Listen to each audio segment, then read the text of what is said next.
For almost 70 years, the Queen has been the head of the most famous family in the world. But one day there will be a changing of the guard. Her son Prince Charles is waiting in the wings.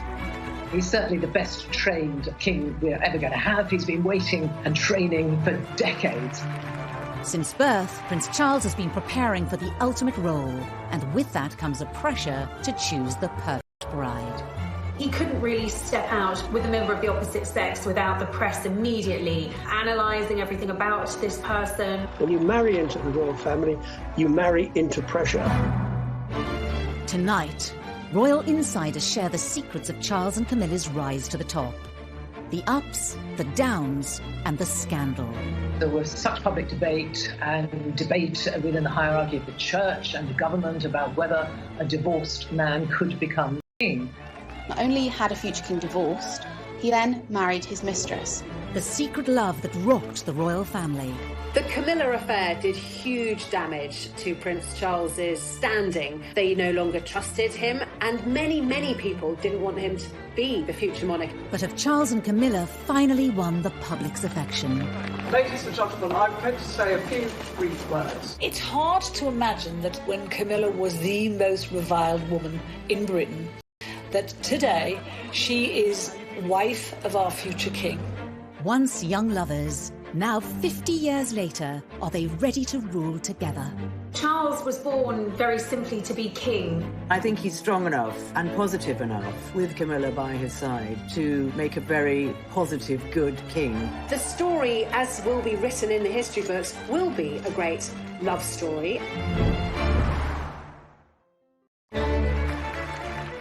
In 21st century Britain, appearances from Prince Charles and Camilla, the Duchess of Cornwall, are a cause of celebration for many. Charles, the longest-serving heir apparent in history, and Camilla, as his future princess consort, has an integral position in the royal family. Ministers, ladies and gentlemen, welcome to Clarence House, and thank you all very much for coming. But as the royal couple celebrate their 15th wedding anniversary, at the beginning of their relationship, this never seemed like a possibility. Since his birth in 1948, Charles has always been the king in waiting. This was just after World War II, and in terms of the stability of the country and the stability of the monarchy, the birth was seen as a major event. It was a moment for huge celebration because Charles was born very simply to be king. The eldest of 4 siblings, and with the future of the monarchy on his shoulders, Charles had to quickly learn the responsibilities of royal life. Charles didn't spend a lot of time with his mother in the early years. She went off on tour and left the children at home with nannies and governesses. He really wanted to do well at everything, didn't want to put a foot wrong. And I think that must have been really challenging. There's little doubt that his early years and his years at school was a very difficult time for him. He also found that he was a centre of so much attention that made him realise that in his particular position there would always be fascination in everything he did. As the future king grew older, questions began to be asked of who would one day be his queen. There was acute interest in his private life from the start, really. And of course, that forensic press scrutiny was something that continued through the years. Any woman that happened to be on his arm was already listed as the future wife and a future queen. It does bring a lot of pressure. He was a fit guy, he was very intelligent. The girls seemed to like him, but he was in a way weighed down by all of these worries of expectations of what was expected not only of him as heir to the throne, but of his future bride. In the early 70s, Charles would make an introduction that would change the course of royal history. Camilla came from a very high society background. She had aristocratic links back through her family, and she had a very kind of privileged high society upbringing. Camilla was engaged to Andrew Parker Bowles. They were going to get married, and then it didn't happen. It was a sort of on-off relationship, and while it was off, Camilla sort of befriended Charles. They clicked immediately. There was a chemistry between the two of them, and really, I think probably Charles fell in love with Camilla from the moment that he met her. In many ways, she did tick the right boxes for a future consort for the Prince of Wales. But did those close to the future king approve? It's fair to say that the senior royals, and certainly the important figures in Charles's life, his mother, his father, and the Queen Mother, who Charles was incredibly close to, he always turned to for advice and would certainly have wanted the seal of approval from. They certainly didn't think that she was suitable future royal bride material. She had a past, and she romanced Andrew Parker Bowles. Parker Bowles had also gone out with Princess Anne. The heir to the throne nearly always was encouraged to go for a wife who was whiter than white, and it was viewed very much that Camilla did have too much of a colourful past. And as for Camilla, his royal duties took him away from her and overseas. Charles was in his 20s. He was having to do military service because he's one day going to be commander-in-chief. He then joined the Navy to follow his father, his grandfather, and his two great-grandfathers. And it was very important to him to fulfill that role because that's what's expected of him. With Charles away leading the military life expected of a future king, Camilla moved on. Like a lot of young ladies, they don't like their men disappearing out of their lives. He did disappear out of her life and she married Andrew Parker Bowles. One can only imagine that Charles must have felt pretty crushed by this news. He'd gone away to serve, hoping that Camilla would wait for him. Certainly he thought that the relationship had legs, even if his family didn't. By marrying Andrew Parker Bowles, Camilla was ruling herself out of ever having a royal future. If she'd even entertained the thought of being queen, she would have thought, well, that's it, I'm waving goodbye to that. Because at that point, of course, in the 1970s, there was no way that a divorcee could ever marry a member of the royal family, let alone the heir to the throne. She remained great friends with Prince Charles. Prince Charles was always around at their house. You know, he's a godfather to their first child. He was almost one of the family. By the late 70s, eligible bachelor Charles was approaching 30 years old and still without a future queen by his side. He's getting on a bit, isn't it? About time we got married. The media scrutiny grew. He was seen very much as the action man, and a lot of glamorous women sort of came and went. And, you know, the tabloids began to catch on to the fact that this was a bit of a good story. He couldn't really step out with a member of the opposite sex without the press immediately analysing everything about this person. Even though he was very much sought after, that in terms of his connection, in terms of that love, his relationship with Camilla never left him. One of the women Charles dated was Lady Sarah Spencer. An aristocratic family with earls and dukes dating over 500 years and links to Winston Churchill, the Spencer name was an ideal match for a royal prince. Although the relationship with Sarah didn't last, it resulted in Charles meeting her younger sister, Diana. Shortly after the funeral of Lord Mountbatten had been assassinated, Charles had been very, very upset. And Diana said to Charles, I saw you at that funeral and you looked so terribly sad. And he was very touched by this. And there was beautiful young girls showing him attention. And clearly he felt a lot of responsibility, too, to fulfil what was necessary as the heir to the throne and get married. Where Camilla had been deemed unsuitable as a future queen, Diana was the proposed at Windsor Castle. He was given more as an ultimatum by his father to either marry Diana or let her go. Diana ticked all the boxes. She didn't have any baggage. She hadn't had any relationships really before meeting Prince Charles. He thought she was the kind of girl he could grow to love.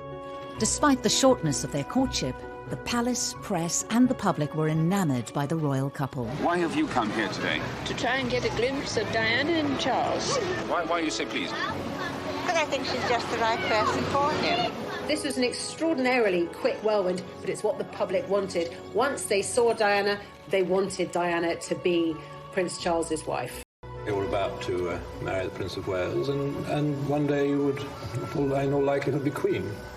It's a tremendous change for someone, if I may say, of 19 to make all of a sudden, the transition. It is, but I've had a small run out to it all in the last 6 months. And next to Prince Charles and I can't go wrong. He's there with me. I'm amazed that she's been brave enough to take me on. Shockingly, they'd only met a dozen times before they married. They didn't know each other at all. And I suppose in love. Of course. Whatever in love means. Most of the world thought they were looking at the future King and Queen of Britain. Everybody likes to think when they get married that they're going to be married for life. It's a fairy tale. I saw for myself, they were in love with each other at the beginning, but somewhere along the line, it collapsed.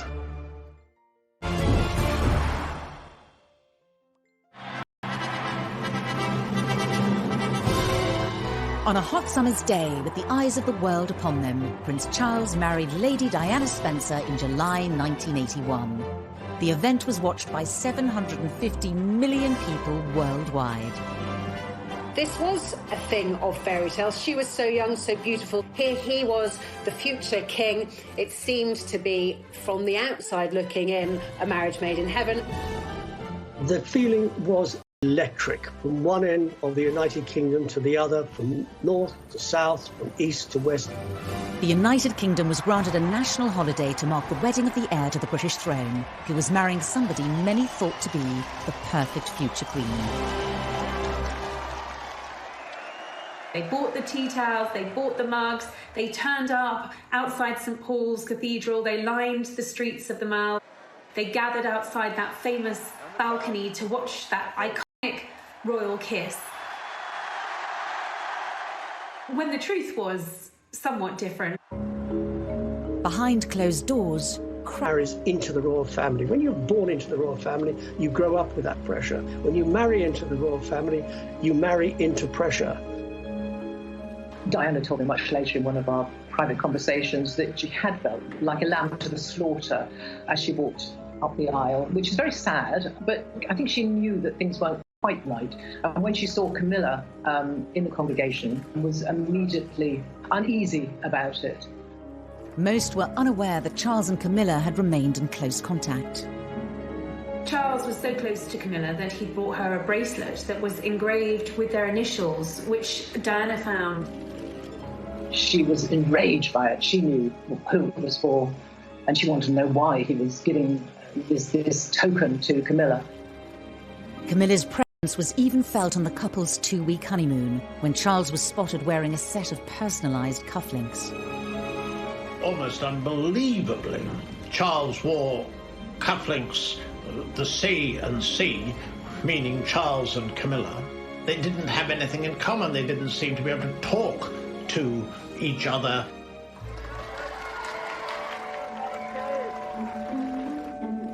Despite whispers in the press of a rift between the royal couple, within 3 years Charles and Diana had welcomed 2 sons, William and Harry, into the world.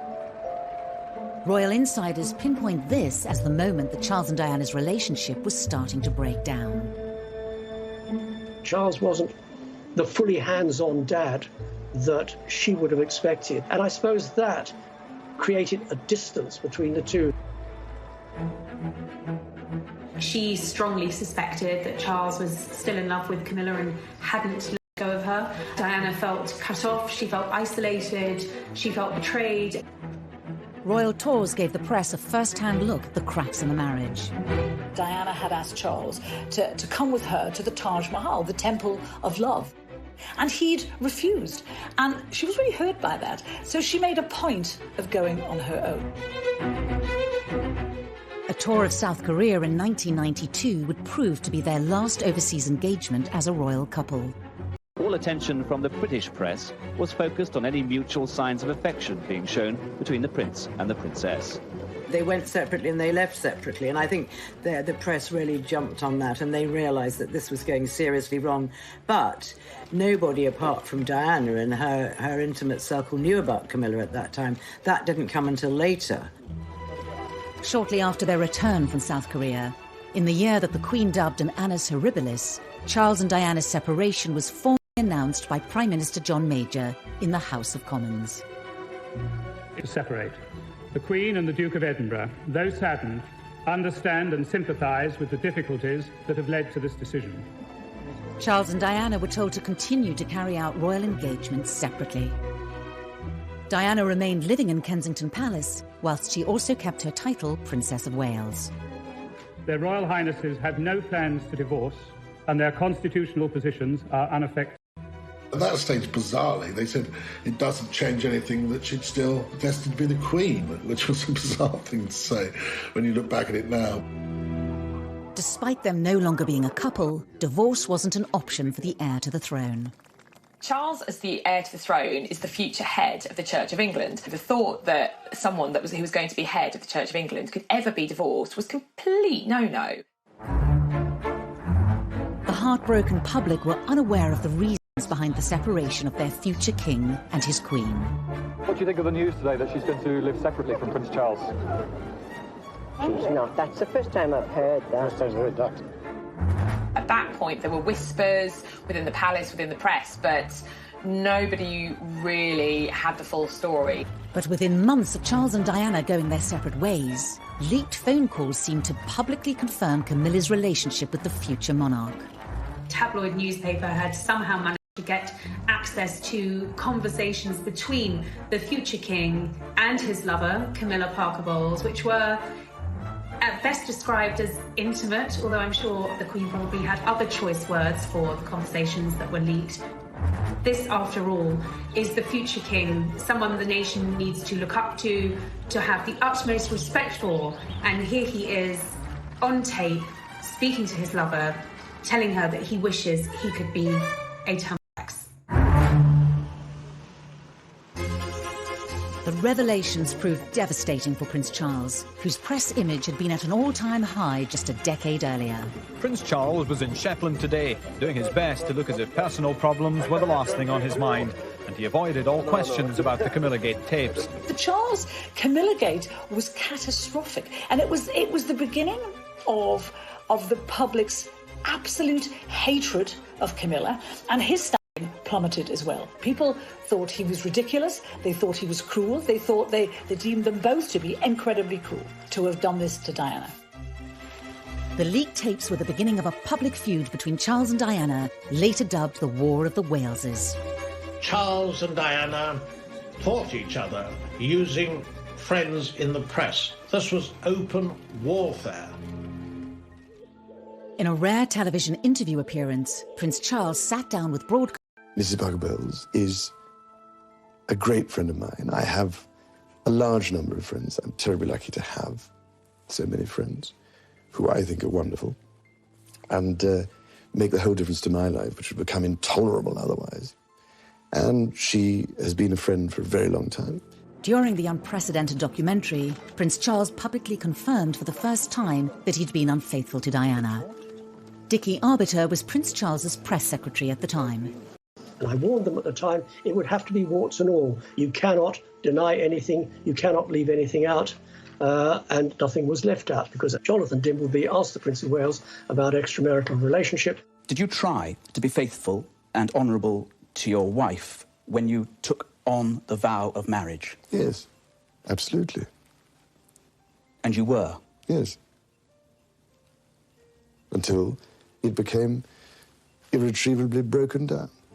He admitted that he had been unfaithful, although he said not until his own marriage had irretrievably broken down, both of us having tried. But that was the headline: Charles admits adultery. To go from a wink, wink, nudge, nudge, such and such member of the royal family has got mistresses on the side or, is having affairs, was quite different to actually hearing from the future monarch, I have been unfaithful to my wife, and my wife is Diana, one of the most popular women on the planet. He was very upset with the negative press, as anybody would be, and it was very negative. It was very vicious. Less than a year later, Diana, still with her Princess of Wales title, retaliated with a revelatory BBC Panorama interview with Martin Bashir. It was an absolute secret. No one knew about this. Very few people within the BBC knew it was happening. I certainly didn't know, as the BBC's royal correspondent, until 24 hours before it was going to go out. In the hour-long interview, Diana laid bare details of her marriage, as well as confirming that Charles had been having an affair with Camilla. Your husband renewed his relationship with Mrs. Camilla Parker Bowles. Were you aware of that? Yes, I was. But I wasn't in a position to do anything about it. A husband who was having a relationship with somebody else? Was a husband who loved someone else, yes. You really thought that? Mm-hmm. I didn't think that, I knew it.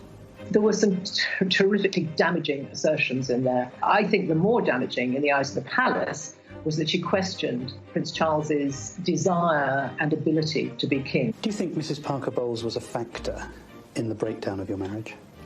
Well, there were 3 of us in this marriage, so it was a bit... After the Panorama interview, and she was very contrite, she was very sorry that she had done it, but why had she done it in the first place? It was all this sort of attacking each other, getting back at each other.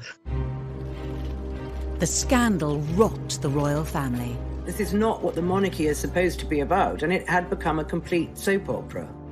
The Camilla affair did huge damage to Prince Charles's standing amongst his people, amongst his subjects, the British public. They felt that he had acted disgracefully towards Diana. They no longer trusted him.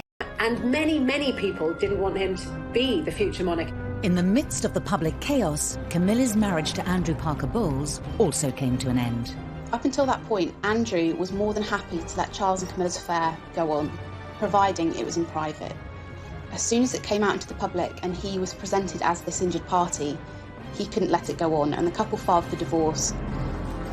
Could Charles's reputation ever recover? Had his affair with Camilla ended all hope of them ever being together? By this stage, of course, there was no prospect of her realistically, as it was seen at that time, of ever becoming Charles's wife. Charles became very well aware that if he was ever going to regain those things, respect, trust, authority, leadership, it was going to be a slow road back to recovery.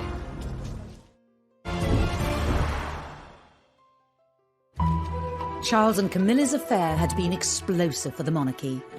Prince Charles was in Shetland today, and he avoided all questions about the Camilla Gate tapes. The popularity of the future king was at an all-time low with the public, as was Camilla's. So at this point, in the kind of mid-90s, her reputation was absolutely traduced. She was a marriage wrecker, she was a temptress, she looked like a horse. People would spit at her in the streets. Her public reputation that she was a complete evil witch, and she had seduced Prince Charles from his gorgeous wife. She was, I think it's fair to say, the most hated woman in Britain at one point. Charles's relationship with Diana had also sunk to a new low. Things just got so toxic, and they really were toxic between Charles and Diana. They couldn't even be in the same room as each other. And I think it was having a really bad effect on William and Harry. The marriage problems of Charles and Diana have cast a shadow over the royal family. Now the Queen has decided to bring the whole issue to a head by advising them to divorce. There's no doubt at all that as Supreme Governor of the Church of England, the Queen certainly did not welcome the prospect of divorce. But since there was such enmity between the couple, there was absolutely no choice. HRH the Prince of Wales versus HRH the Princess of Wales. This was unprecedented. Of course, Charles, as a future king, is going to be the head of the Church of England. The Church of England does not condone divorce. So this was damaging for the royal family. With all these revelations, with all the press speculation and coverage of a bitter divorce between the couple, no one would ever think of Prince Charles as the next king. He was widely considered unfit to be the next monarch of Great Britain. Charles's position as the future king looked precarious, and his relationship with Camilla was damaging his standing within his own family. He had been so determined to stay by Camilla, to keep her in his life, that he'd alienated not just the public, but many members of his own family too. The Queen did not want the pair of them to be together. She had said time and time again she wanted the relationship to be over. During this difficult time, there was only one person he could turn to and truly confide in.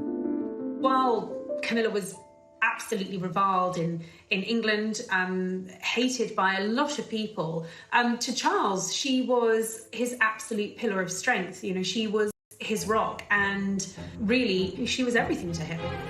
Charles was determined to continue his relationship with Camilla and one day make her his future queen. Anyone close to the Prince of Wales, and that included his mother, knew that when it came to Camilla, she was non-negotiable, and Charles made that very clear from the outset. He hadn't gone through everything he'd been through, the public humiliation, the admitting of adultery, not to be with Camilla at the very end of it all. When Camilla was divorced and Charles was divorced, it kind of opened up the possibility of the two of them getting together, but both of them being very sensible people and grown up, realised that this would not be a walk in the park. They would have to do it very gently to ease Camilla into society.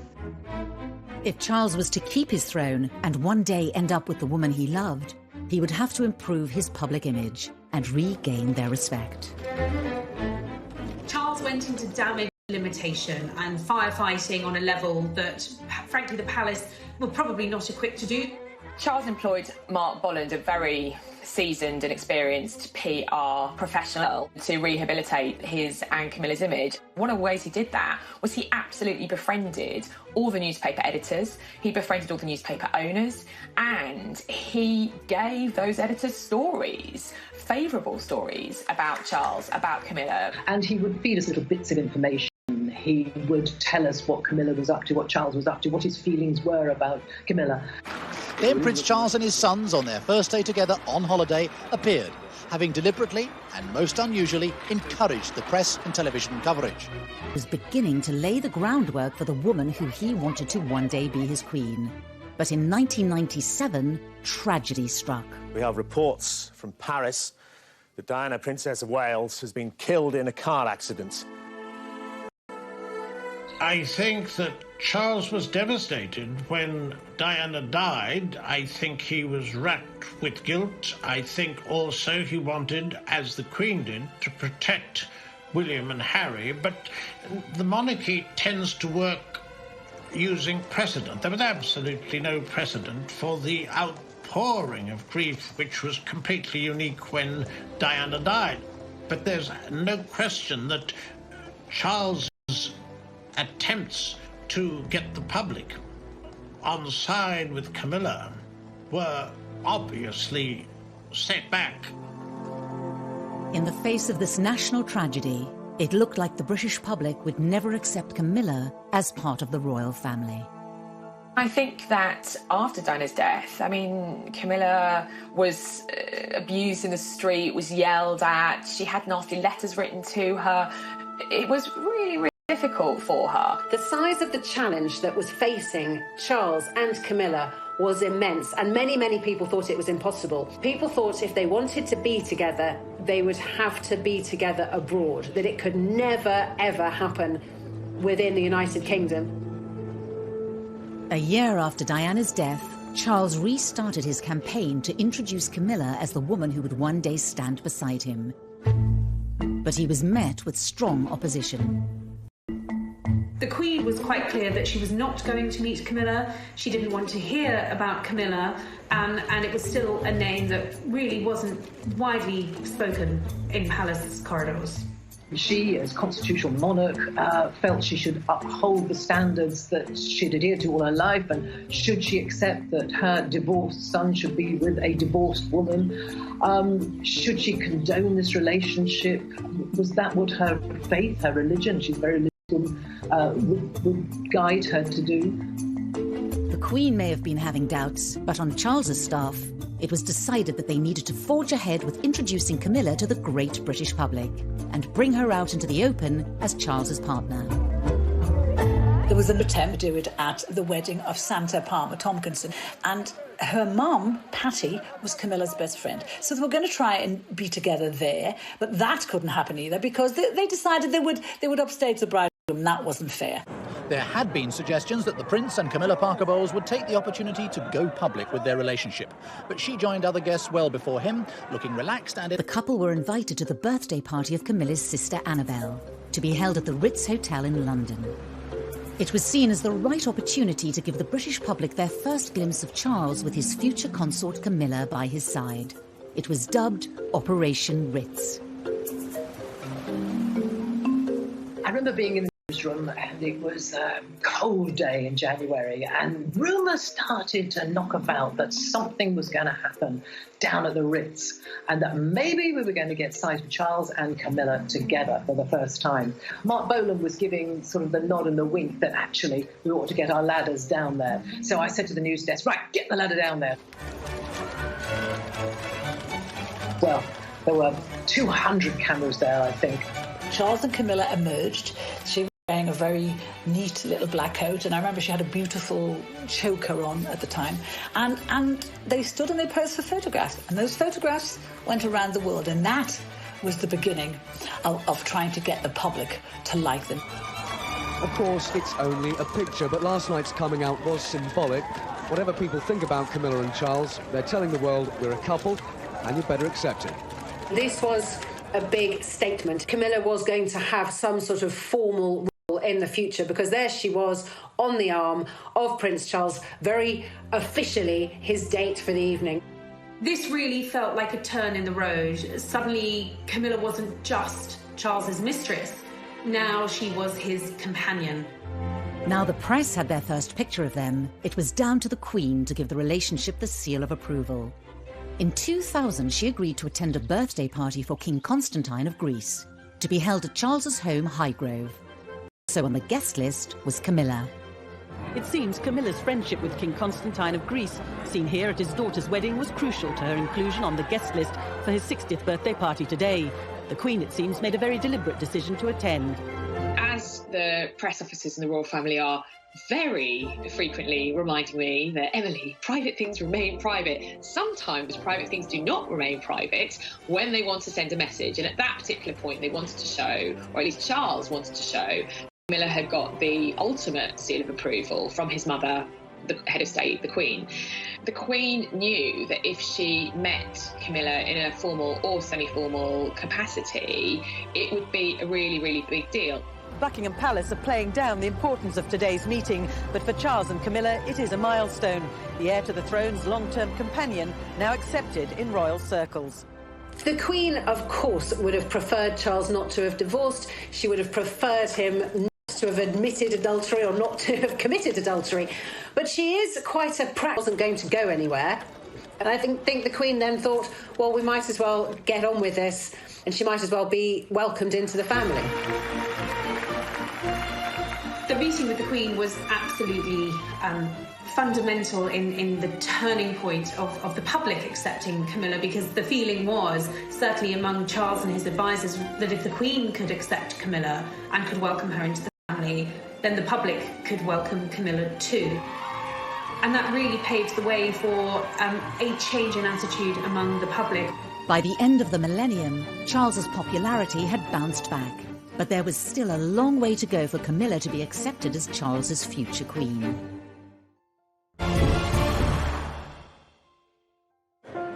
As king-in-waiting, Charles will not only inherit the throne one day, but also become supreme governor of the Church of England. This posed a problem for Charles and Camilla's relationship. By now, they were officially living with each other at Clarence House and Highgrove. But was Camilla's status as common-law wife appropriate for a future king and head of the church? Marriage would make the relationship far more appropriate. I think there was pressure from the outside that really he had to make this official. As his position, he's going to be head of the Church of England, defender of all faiths as he wants it to be when he becomes king. And frankly, I think from his kind of professional point of view as future king, I think it needed to happen. But there was a problem. The Church of England did not approve of divorcees remarrying. The Prince of Wales had started to persuade very senior figures, people like the Archbishop of Canterbury, George Carey, that there was a reason for him to be married. Why should the heir to the throne, who would one day be the king, the defender of the faith, why should he be forced to be in the situation where he can't marry the woman he loves? Why is it better for them to be partners? And so I think people gradually came round to the feeling that it was just the right thing to do. Possibly one of the last to be persuaded was Her Majesty the Queen, a very high church believer in the marital state. But once the church was on side, I think there was no real reason to block it anymore. They've waited long enough, but tonight they emerged as a couple soon to be wed. In February 2005, 56-year-old Charles and 58-year-old Camilla announced their engagement. How are you feeling, ma'am? All right. Just all right? I'm just coming down to earth. Did you get down on one knee to propose? The future bride wore a ring that belonged to Charles's beloved grandmother, the Queen Mother. I think Charles had always wanted to make Camilla his bride, his wife. I think he felt that she'd endured a lot of real to make her his wife, his bride. This was the first time in history that an heir to the throne would marry a divorcee. The Church of England might have backed the union, but this wedding would have to be very different to all previous royal weddings. Charles and Camilla would need to have a much lower-key ceremony. Having been divorced already, both Charles and Camilla would have found it difficult to marry within the church. So instead, they had a civil service at the Windsor Guildhall. This would be the first large-scale event with Camilla at the centre of royal life, and Camilla was nervous at the potential public reaction. She was terrified no one would come. She was terrified she'd be booed. And I remember seeing film footage at the time, about 6 a.m, and there was no one on the streets of Windsor. It was freezing as well, I remember. It was a really, really cold day. She must have been terrified that no one would be there. And, you know, I think as a journalist, I was looking at it and thinking the only reaction to this is going to be national apathy, which is kind of almost as bad as protests. However, by 10:30, the streets were thronging with people. As the Prince and his bride were being driven the short distance from Windsor Castle to the Guildhall this morning, history prepared to record a royal marriage without precedent. TV cameras filmed the moment when Charles and Camilla arrived at the registry office in Windsor for their historic marriage. The ceremony was attended by William, Harry, Camilla's children, and a few friends. The Queen, as head of the Church of England, did not feel that she could attend, but she did join the couple for a blessing at St George's Chapel afterwards. The first time the public got to see the Queen really close to Camilla was when Charles and Camilla came out of St George's Chapel after the blessing of their wedding ceremony. And there was a picture that didn't appear to be staged. It seemed very, very natural, but there was Camilla by the Queen's side, the Queen looking very happy, very relaxed, and, well, Charles looking like the happiest man on earth, because I think on that day he probably was. And she looked gorgeous. I mean, she looked fantastic in the outfit with that beautiful dress and the headdress. And I thought that she looked the best, you know, she'd ever looked, really. And I think people really at that time thought, well, why shouldn't these two, who were the picture of happiness, who had this long, long love affair on and off over many years, why shouldn't they find happiness? Camilla was now officially part of the royal family. The palace announced that she would be called Princess Consort when Charles becomes king. The Queen also gave her a title of Duchess of Cornwall, which is actually her secondary title. Legally, she is Princess of Wales. But Camilla knew how fond of Diana the public had been. It wasn't going to wash with them that she would be the next Princess of Wales. I remember when they got married, it was 8 years after the death of Diana, Princess of Wales, and feelings and memories were still running high. So she's used the other title, Duchess of Cornwall. She's quite comfortable with it. Titles do not matter to Camilla. She doesn't really care one iota what she's called, as long as she's not called anything rude. The wedding drew a line under Charles and Camilla's past once and for all, and allowed the world to look to the future of the monarchy. For all the spin doctors and PR that had gone on for years behind the scenes, the thing that really transformed Camilla's public image was the royal wedding, because that was her becoming a member of the royal family. And therefore, she was no longer an outsider. She was the Duchess of Cornwall. She is a future queen. So the marriage changed everything. Who would have thought that 10 years before, the woman who had been vilified by the British press, Camilla Parker Bowles, was a potential future Queen Consort? Now that Camilla was officially part of the royal family, the British public could see what sort of future consort she would be. Of course, once she had married into the royal family, she became Charles's consort. She was there with him on royal engagements. She accompanied him on some royal tours, and actually Camilla proved to be incredibly popular. She did her own PR. She didn't need a spin doctor. She did what she does best. She engages with people. She has a good relationship with the press pack. She doesn't upstage the Prince of Wales in any way. They are a great team. We have to remember that she didn't have a job. She left school with 1 O-level and she didn't have a career. She wasn't a career woman. And at the age of about 60, she Had to learn how to work very hard, because Prince Charles does about 502 engagements a year. He keeps going all the time. He works every day, including Christmas and Easter. As Charles's future consort, she has also thought very hard about the charities that she supports. All senior members of the royal family have their favourite charities, the charities they support, the issues that they're most passionate about. In Camilla's case, it was very difficult for her because so many causes that we understand she actually did care about were associated with Diana. And she had to be so careful not to tread on Diana's image and Diana's favourite subjects or favourite charities, because, of course, it would look like she was trying to walk in. She's very committed to quite a number of charities. One of them, the Osteoporosis Society, because her mother died of osteoporosis.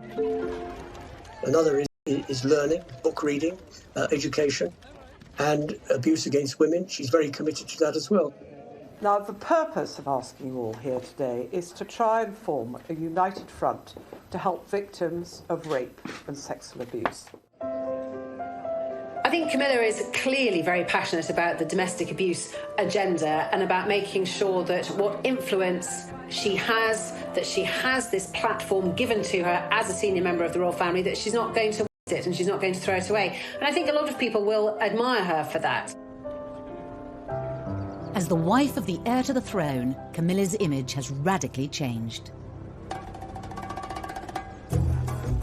We saw a bit of a makeover ahead of the royal wedding, and she lightened her hair, she clearly had a lot of work done on her skin. She was radiant, she stopped smoking, and all of these things to please Charles. And her sense of style changed too. Now we were seeing her in far more regal attire, experimenting with beautiful dress codes. She's a great lover of hats. She really wears hats well. We saw her coming out in jewellery from the royal collection. So really emerging as a royal. As Duchess of Cornwall, she suddenly began to scrub up pretty well. And she wore some beautiful clothes. And she's adopted a style which she wears quite pale clothes, which suits her as she grows older. And she's very smart. I dare say behind doors she probably actually still puts on a pair of wellies and some smelly old jeans and really enjoys dressing down. But she also dresses up very well indeed now. Over the past 2 decades, Camilla's relationship with the Queen has also transformed. Of course, it was a slow burn, and I think that they obviously had to build their relationship. They had to develop that. They have a shared love of horses. They're both outdoorsy. They're both country ladies. It's interesting that when you see Camilla with the royal family, she seems very much at the heart of it. When you see her with the Queen, and they're always giggling, the pair of them, they seem to have a lot in common. And it's just interesting how we've gone from the Queen not wanting her, even as back as 1970, she didn't want her because she was a bit of a gal. And it's precisely because of that now, because she's a bit of a gal, because she's good fun, that the Queen wants her around. At the Queen's Diamond Jubilee, the country celebrated 60 years of the Queen's reign. But it was also an opportunity to clearly show where Camilla was in the royal family's pecking order. When the Queen decided to put Kaying, this is Charles's wife, she will one day take my place, and she is the future of the British royal family. And that marked such a turning point from the woman who'd had bread rolls pelted at her in the supermarket as the wicked mistress of the heir to the throne. Of course, it's a terrible cliche to say that a picture paints 1,000 words, but that image tells you that Camilla has come in from the cold. That was a very, very big moment for Camilla.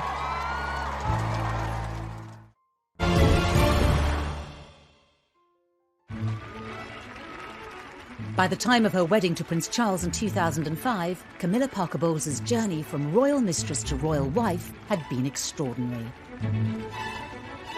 Labelled a marriage breaker by the press and reviled in public, she had fought hard to win her place next to Prince Charles. Whatever people think about Camilla and Charles, they're telling the world we're a couple. Despite her place in the nation's affections and the approval of the Queen, she still had to convince the hardest judges of all: the rest of the royal family, and in particular, Princes William and Harry. Camilla's relationship with William and Harry has always been quite tricky.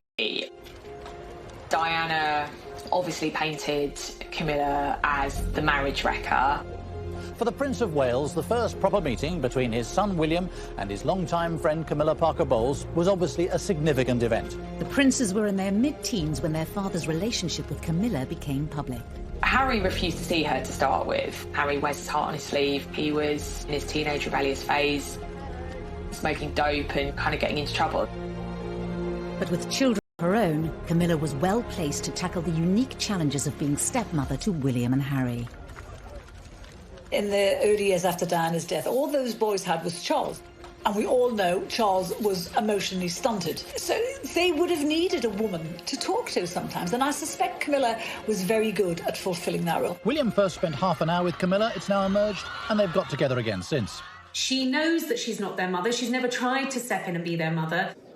She has been there to support them when they've needed that support. So what was, in the early stages, a very difficult relationship has grown to become a very close one.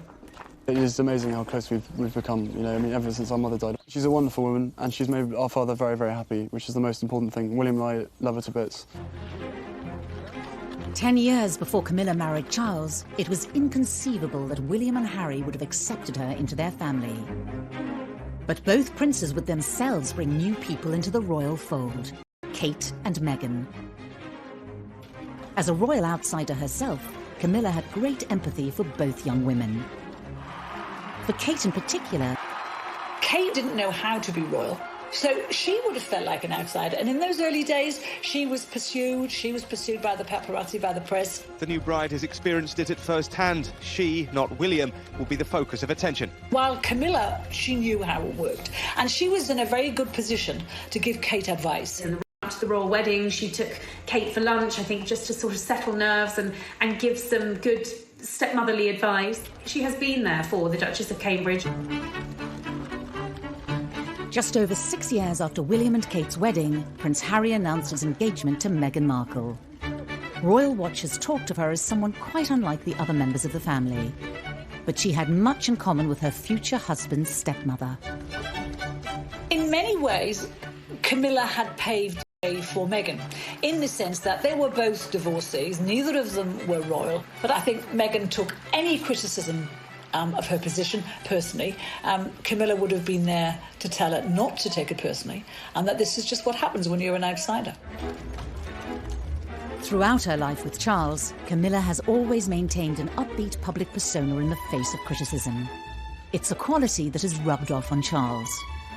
As he edges closer to the throne, Camilla has transformed the way he engages with the public and approaches his duties. I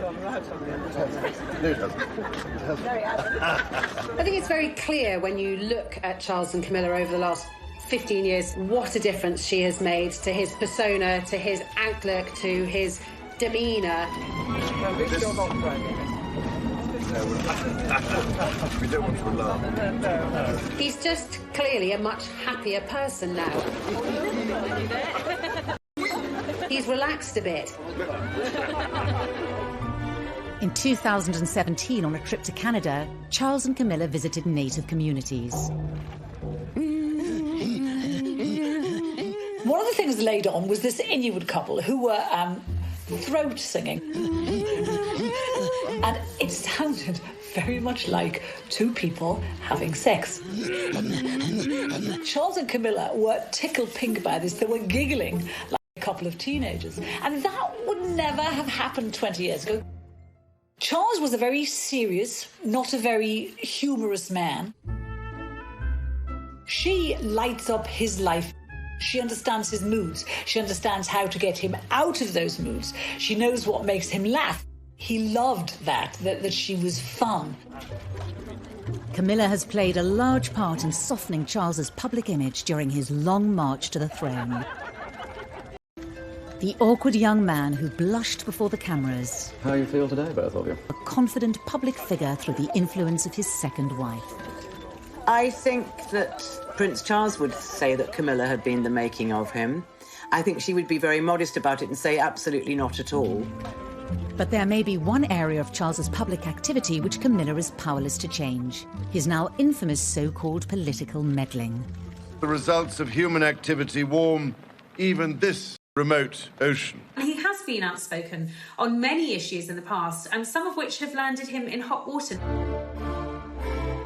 In 1984, at a prize-giving dinner for the Royal Institute of British Architects, Charles denounced a proposed extension to the National Gallery. What is proposed seems to me like a monstrous carbuncle on the face of a much loved and elegant phrase.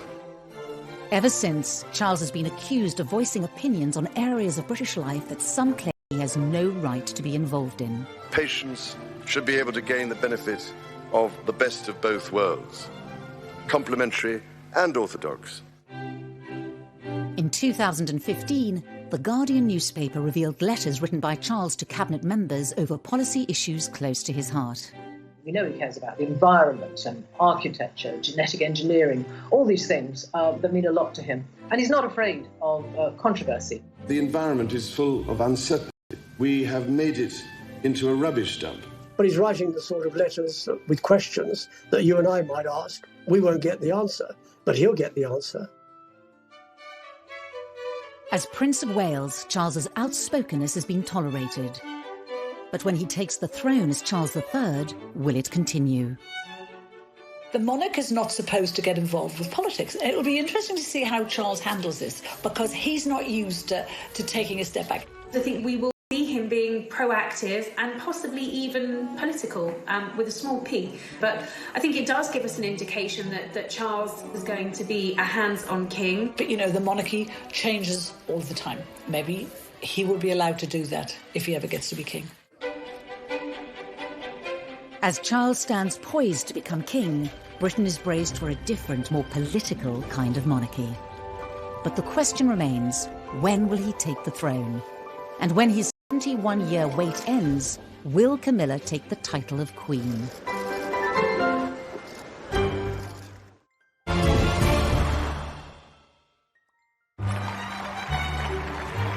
Prince Charles is the longest-serving heir to the British throne in history. In 2020, at the age of 71, his wait to become king continues. Yet with Prince Philip, the Queen's greatest supporter, the centre of royal power for Charles to fill. Prince Charles has stepped in where Prince Philip would have been. He now joins the Queen for the Royal State opening of Parliament. It's been suggested that Charles would be the next head of the Commonwealth. This is an occasion to celebrate with renewed pride our remarkable Commonwealth family. It makes sense because it provides the continuity and stability of this 53-nation club. He's been the official mourner-in-chief when it comes to attending state funerals. I think what we're seeing is a gradual handover of power. There is talk of him being more shadow king than Prince of Wales. After so long on the sidelines, Charles is now on the cusp of stepping onto the British throne, with Camilla firmly by his side. But what kind of leadership style will we see under Charles? I think he's strong enough and positive enough, with Camilla by his side, to make a very positive, good king for our times, whatever kind of times we have. Because of Brexit, because of divisions within the country, Prince Charles is going to have to heal a divided nation and try to make it a united nation. After contracting coronavirus in March 2020, Charles gave a message to the nation, offering solidarity with others affected by the greatest health crisis in a generation. It hinted at what we may see when, as king, he is called upon to speak in times of crisis. None of us can say when this will end, but end it will. Until it does, let us try and live with hope and, with faith in ourselves and each other, look forward to better times to come. Only 2 days after this message, Charles opened the fast-tracked Nightingale Hospital, specially built in London's XL Centre to cope with coronavirus patients. In this dark time, this place will be a shining light. Alongside the Queen's historic address to the nation during the pandemic, Charles's message demonstrated the power of the monarchy to unite in troubled times. As the Queen ages into her 90s, we may see Charles speaking directly to the nation more and more. It has led to speculation that she could hand the throne to him early, effectively abdicating. Abdication Still quite a dirty word in royal circles. I don't think she will contemplate abdication unless forced to do so by ill health.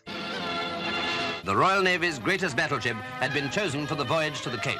When the Queen famously made her address to the nation in South Africa in her 20s, she swore she would be Queen for the rest of her life. I declare before you all that my whole life, whether it belong of our great imperial family, to which we all belong. The vows that she made on her 21st birthday to serve until she takes her last breath, I think those vows are as true to her now as they were then. The last time a monarch abdicated was in 1936, when Edward VIII stepped down so he could marry American socialite Wallis Simpson. As a divorcee, the morality of that era made her an unacceptable bride for the king. But 60 years later, Britain was more accommodating of Charles and Camilla, both divorced from previous marriages. Abdication may not be palatable to the palace or the public, but further back in royal history is an example of another way that power could be handed over to Charles. In 1811, as George III became incapacitated with mental illness, Parliament invoked the Regency Act, whereby his son could rule in his name as the Prince Regent. The Regency Act remains at the disposal of any reigning monarch. The Regency Act means that she still retains the title, but the next in line, i.e. Prince Charles, will do all the duties for her. I don't believe for a moment that there will be a Regency Act invoked unless there is a serious illness that prevents the Queen from carrying out her duties. There are no signs of that. However it may happen, the rule of Charles III edges ever closer, with Camilla destined to be by the king's side. 20 years ago, it was inconceivable that the British public would have tolerated her in this position. But today, it seems she will be welcomed warmly into the role. But will there be support for her taking the title of Queen, even though Clarence House stated she would be Princess Consort at the time of their engagement? I think after everything that she's been through, all the vile press that she had to put up with, the names, the backstabbing, I think he will want her to be Queen Camilla. There will be some sort of testing the water. There will be focus groups and polling being done to find out if that is acceptable to the British public. I mean, what's a rehabilitation? She was the most hated woman in Britain. She had, tempted him away from his perfect wife and children, and they were having this affair, and it caused this divorce and the scandal of the 90s. To then be crowned as Queen Camilla is absolutely extraordinary. Whether she is called Queen or not, Camilla will be the closest confidant and support for our next king. But who else will be included in Charles's monarchy? There have already been signs very clear for quite some years that he wants to streamline the monarchy, and he doesn't want too many members of the family to charge the British taxpayer more than they have to. Although might be a good thing for the taxpayer and a good thing for the way the royal family work, it's not such a good thing for the charities, because you can't stay involved with all these charities with so few people. With the high-profile departures of Harry and Meghan, followed by Prince Andrew's dramatic exit from official duties, Charles's push for a smaller monarchy is already becoming a reality. We are now at a point where we are almost on a skeletal royal family. It's gone beyond streamlined. We've got the Queen, we've got the Prince of Wales and the Duchess of Cornwall, we have the Cambridges, and of course, Princess Anne. Whatever form Charles's inner circle takes, Camilla will be beside him, as she has been for 20 years. Their journey as a couple together has not always been smooth. But it seems for now, destined for a happy ending. The story, as will be written in the history books, will be a great love story, and it will be not only a king in waiting who had to wait 50 years to get on the throne, but also a prince who had to wait decades and decades to get the woman he'd always been in love with by his side. He then joined the Navy to follow his father, his grandfather, and his two great-grandfathers. And it was very important to him to fulfill that role, because that's what's expected of him. With Charles away leading the military life expected of a future king, Camilla moved on. Like a lot of young ladies, they don't like their men disappearing out of their lives. He did disappear out of her life, and she married Andrew Parker Bowles. One can only imagine that Charles must have felt pretty crushed by this news. He'd gone away to serve, hoping that Camilla would wait for him. Certainly he thought that the relationship had legs, even if his family didn't. By marrying Andrew Parker Bowles, Camilla was ruling herself out of ever having a royal future. If she'd even entertained the thought of being queen, she would have thought, well, that's it, I'm waving goodbye to that. Because at that point, of course, in the 1970s, there was no way that a divorcee could ever marry a member of the royal family, let alone the heir to the throne. She remained great friends with Prince Charles. Prince Charles was always around at their house. You know, he's a godfather to their first child. He was almost one of the family. By the late 70s, eligible bachelor Charles was approaching 30 years old and still without a future queen by his side. He's getting on a bit, isn't it? About time we got married. The media scrutiny grew. He was seen very much as the action man, and a lot of glamorous women sort of came and went. And, you know, the tabloids began to catch on to the fact that this was a bit of a good story. He couldn't really step out with a member of the opposite sex without the press immediately analysing everything about this person. Even though he was very much sought after, that in terms of his connection, in terms of that love, his relationship with Camilla never left him. One of the women Charles dated was Lady Sarah Spencer. An aristocratic family with earls and dukes dating over 500 years and links to Winston Churchill, the Spencer name was an ideal match for a royal prince. Although the relationship with Sarah didn't last, it resulted in Charles meeting her younger sister, Diana. Shortly after the funeral of Lord Mountbatten, he'd been assassinated, Charles had been very, very upset. And Diana said to Charles, I saw you at that funeral and you looked so terribly sad. And he was very touched